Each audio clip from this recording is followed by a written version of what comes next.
Nous sommes en dehors du monde de la mer et du monde des vivants. Nos yeux ne le voient pas, mais on est à l'écoute en permanence. S'il y a bien une personne au monde à qui le confinement ne fait pas peur en ce moment, c'est l'amiral François Dupont. Pendant plus de 20 ans, l'amiral a enchaîné des missions à bord de sous-marins jusqu'à devenir commandant du Triomphant, un sous-marin nucléaire lanceur d'engins destiné à dissuader l'ennemi. Dilué dans les profondeurs, coupé du monde et confiné pendant 70 jours avec un équipage de 111 marins, l'amiral partait pour de longues sentinelles avec dans ses bagages 16 missiles nucléaires des centaines de fois plus puissants que la bombe d'Hiroshima. Un seul objectif, ne pas être vu ni entendu. François Dupont nous raconte le quotidien et la colloque à bord d'un mastodonte d'acier pas comme les autres. C'était un rêve d'enfance de devenir marin. Mais quand je suis entré dans la marine, je ne pensais pas du tout que je deviendrais sous-marinier. C'était l'arrivée du Redoutable, c'est-à-dire le premier sous-marin nucléaire lanceur d'engins français. Et donc, flottait dans l'air l'idée que l'avenir était au sous-marin. Rentrée des codes gouvernementaux. Passer en phase lancement. Phase lancement. La dissuasion nucléaire, c'est au fond être prêt à lancer ses missiles, c'est être capable d'avoir ce qu'on appelle une frappe en second. Si cette puissance n'était pas ce qu'elle est, il n'y aurait pas de dissuasion nucléaire. En tout cas, on ne serait pas crédible. Sur un sous-marin nucléaire lanceur d'engins, il faut intégrer ces missiles qui font 12,50 m de haut, 53 tonnes. Donc on vit avec ces missiles, avec ces têtes nucléaires qui sont amorcées une fois que le missile sera parti. Ça fait partie de la mission. Mais il y a des normes de sécurité qui sont tellement draconiennes que quand on part à la mer, on part extrêmement confiant. Il n'y a aucune radiation qui sort du compartiment réacteur nucléaire. On reçoit plus de radiation quand on reste à l'île Longue avec le granit breton que quand on est à bord d'un sous-marin nucléaire. Il faut que le bateau parte. Il ne faut pas qu'il revienne avant les 70 jours parce que sinon, c'est une façon de mettre en cause la dissuasion nucléaire. Et il faut se tenir prêt, si jamais on avait à lancer de missiles, à le faire. Et c'est pour ça qu'on part pendant 70 jours dans des zones dans lesquelles une des premières missions, c'est de ne pas être détecté, de faire le moins de bruit possible. 28 mètres. 25 mètres. 26 mètres. Garde devant. Bien. 25 mètres. On navigue pas du tout à l'aveugle. L'idée, c'est la charge du commandant et de son officier de navigation, c'est de faire d'abord des parcours qui soient très, très importants. Alors, on navigue pas avec des grandes vitesses, mais on navigue longtemps, donc on peut faire des très grands parcours. Et comme je le disais, de rechercher les endroits où on a moins de chances d'être détecté. Et en fait, le sous-marin ne devient invisible qu'à partir du moment où il a plongé. 24 mètres. On l'a vu à 24 mètres. Bien. 23 mètres. Immersion 22 mètres.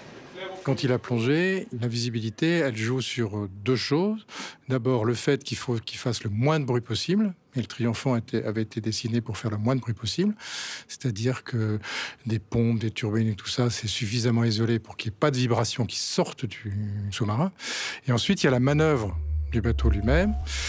Et la détection sur un sous-marin, elle se fait par des hydrophones qui sont répartis sur l'ensemble de la coque, plus une antenne avec des hydrophones qui est remorqué loin derrière le bateau et qui permet d'entendre tous les bruits. Alors on entend beaucoup de choses, on entend des baleines, on entend des crevettes, on entend des cargos qui passent, on entend un bateau, etc.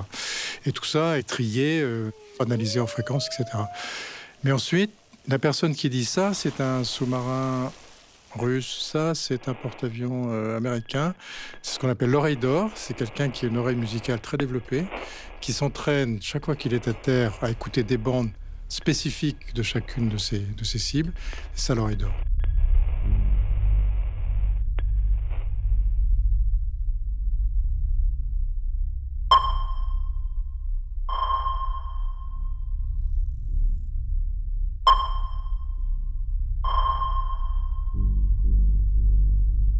commandant, l'équipage, cherche ce qu'on appelle les ruptures, c'est-à-dire des ruptures de température, des ruptures de salinité, des courants, etc., desquels on est informé par l'océanographie, et qui nous permettent de nous mettre dans des endroits où c'est compliqué de nous trouver parce que, justement, il y a ces ruptures, comme des cachettes.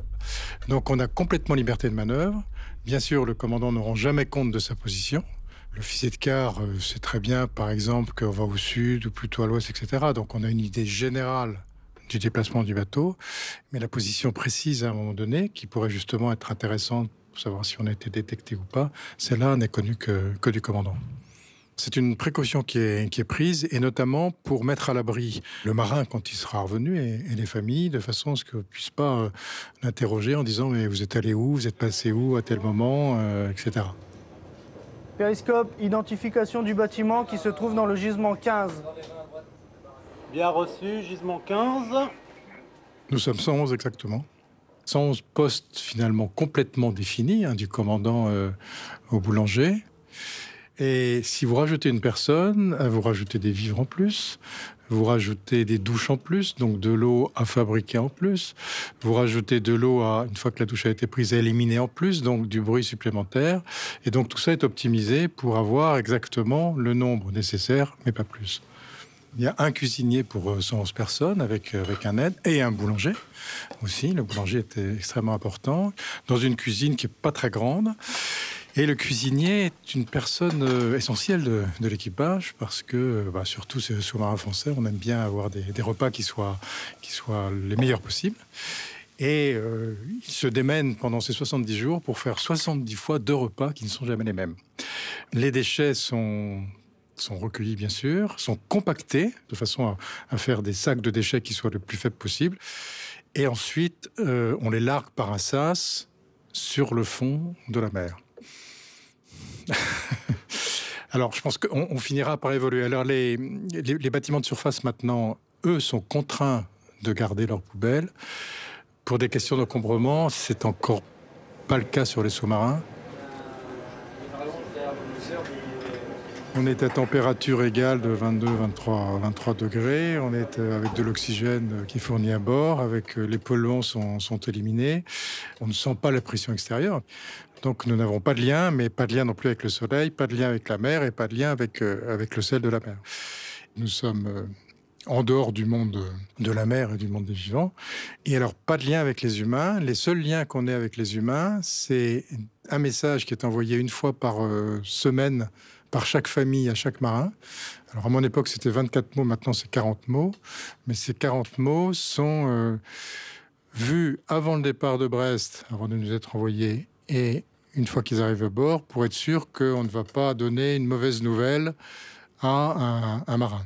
Quand c'est une mauvaise nouvelle personnelle, en particulier un deuil, c'est une fois encore le commandant qui est prévenu et lui, ensuite, qui se charge de transmettre la nouvelle quand il le peut. Oui. Commandant, réception d'un message flash. Oui, merci. Les bonnes nouvelles ne sont pas très difficiles à gérer. Les mauvaises nouvelles le sont plus, surtout quand elles peuvent être dramatiques, comme ça a été le cas, par exemple, pour le Bataclan ou pour Nice. Quand il y a un drame comme ça qui touche l'ensemble de la population, le commandant est prévenu lui-même par un message crypté. C'est-à-dire que tous les messages sont cryptés, mais lui, il est crypté 2 fois. Et c'est le commandant lui-même qui va décrypter dans sa chambre. Et après, c'est lui qui va décider du moment où il va annoncer cela à l'équipage. Le moral est quelque chose d'extrêmement important, dont il faut d'ailleurs, dont le commandant a à s'assurer qu'il est toujours au bon niveau. Et j'ai besoin des autres, moi aussi, pour que mon moral soit bon, de même qu'ils ont besoin de moi. On sait très bien que le début de la patrouille est un début dans lequel tout le monde est content de repartir à la mer, etc. Que le milieu de patrouille est un moment un peu compliqué, parce qu'on est content d'avoir fait une première partie de la patrouille, puis on se rend compte qu'il faut faire encore l'autre. Voilà. Et puis il y a des moments qui sont pas compliqués, mais enfin qu'il faut gérer aussi comme ils le sont. C'est par exemple quand on passe Noël à la mer. Il est évident, quand on passe Noël à la mer, et moi ça m'est arrivé, on ne peut pas reprocher à chaque marin du bateau de ne pas avoir que son esprit soit pas ailleurs. Voilà. Et donc je pense qu'une bonne gestion des hommes aussi et du bon sens du commandement, c'est tenir compte de ce climat, de cette météo à l'intérieur du bateau, qui est une météo qui va évoluer.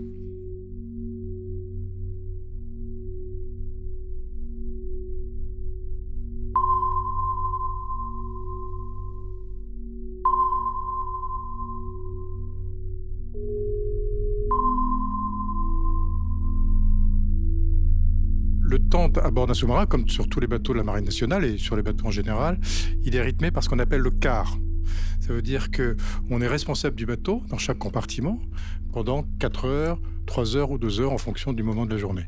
Et ensuite, chaque homme de quart a une période de repos, où il peut bien sûr dormir ou se reposer. Et puis il y a aussi une période d'entretien du sous-marin, parce qu'un sous-marin qui part 70 jours, il faut l'entretenir, il y a des visites à faire, etc. Et puis il y a des jours qui sont un peu différents des autres. Par exemple, le dimanche est différent. Le dimanche, on laisse les gens un peu plus dormir le matin, mais tout ça est très rythmé. Et ce qui permet à la patrouille de bien se dérouler, c'est justement ce rythme. Donc chacun vit avec son quart, avec ses distractions, avec les moments où l'équipage se réunit pour faire des tournois ou pour faire une petite fête à un moment ou à un autre.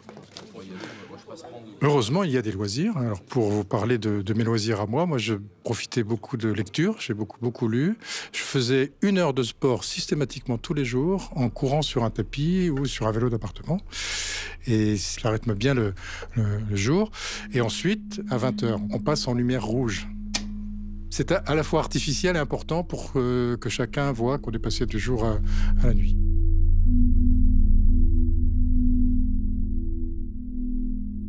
Chacun a sa part de responsabilité, de l'arrière à l'avant, autour des missiles, autour de la propulsion, autour du réacteur nucléaire, autour de tout ce qui se passe au poste central navigation opération pour écouter l'environnement et savoir ce qui se passe autour de soi. Il faut avoir une confiance absolue puisque quand ils sont de quart, et en particulier quand ils sont de quart dans la nuit, il faut qu'on puisse dormir. C'est un travail d'équipe et de confiance et de cohésion extrêmement fort. Quand on revient de mer, l'équipage qui était en charge du bateau passe la main à un autre équipage. Et ensuite, il va revenir pour refaire les équipes, les entraîner, etc. Je pense que les vertus qu'on déploie à bord d'un sous-marin pour que l'équipage ait toujours cette cohésion et que ça fonctionne bien, est quelque chose qui peut s'appliquer aussi au reste du monde, y compris dans des entreprises, dans des institutions. Pour moi, les vertus autour desquelles tout ça s'articule, c'est d'abord l'autorité, mais l'autorité au noble sens du terme, c'est-à-dire l'autorité, c'est pas l'autoritarisme, c'est quelque chose de beaucoup plus subtil.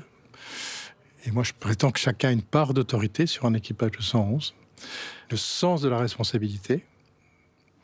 Et la troisième vertu, pour moi, c'est la bienveillance. C'est-à-dire que quand on part avec 111 personnes, on part avec 111 personnes qui ont chacun une responsabilité, qui sont chacun dans une case d'une organisation, mais ils sont chacun différents. Et la question à se poser, c'est de savoir qu'est-ce qu'il va m'apporter, lui, qui va non seulement le mettre encore plus en valeur, mais qui va servir à l'ensemble de l'équipage. Il est vrai que je me suis nourri et je continue à me nourrir de mes patrouilles de sous-marins. Pour moi, ça reste encore un souvenir formidable. Les histoires de 28 minutes, un podcast à écouter sur arteradio.com.